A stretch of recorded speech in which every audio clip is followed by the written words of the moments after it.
Thank you, Colwyn, and welcome to tonight's edition of the Regional News. We start off in the United States, where New York City and federal officials are at loggerheads over immigration policies following a 92-year-old woman's rape and murder allegedly by an undocumented Guyanese man, Reyes Khan.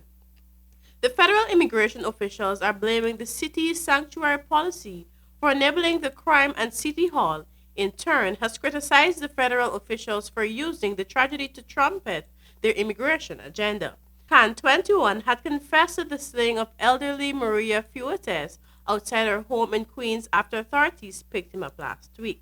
He was subsequently charged on Friday with murder and sexual assault.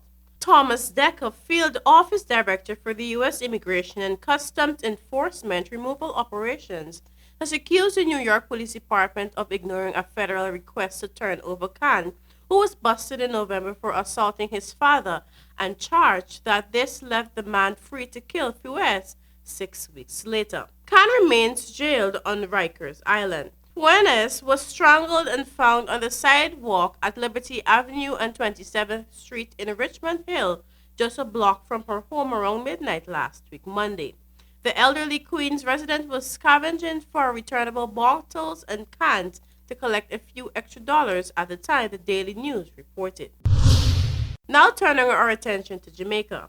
Believe it or not, 38-year-old Kimon Lewis has been sharing a living space with 3 other persons under the Edgewater Bridge in Portmore, St. Catherine for almost a decade.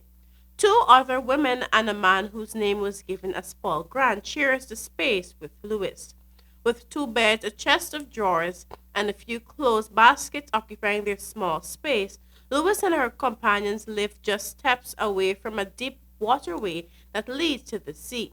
The sea holds different species of fish but also contains several crocodiles. But Lewis said she is unbothered by the predators. She explained that Grant had been living under the bridge for 18 years and invited her and the other women to join him to protect them. She added that Paul has been more than a friend to her and the other women, stating that he also provides for their sexual needs. Now finally, in Trinidad and Tobago, 2 doctors were kidnapped after leaving their work shift at the San Fernando General Hospital before daybreak on Wednesday.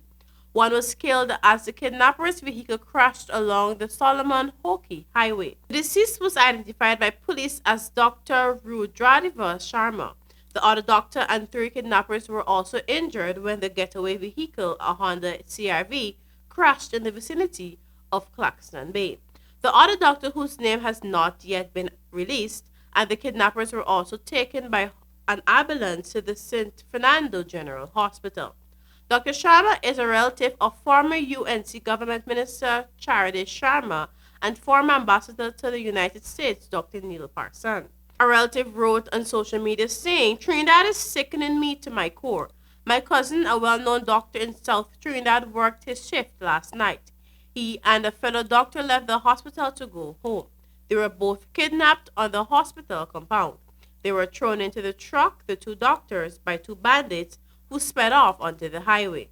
The car crashed, flipped 12 times, killed my cousin and his colleague. The bandits are alive, back in the same hospital being treated by the colleagues of my dead cousin.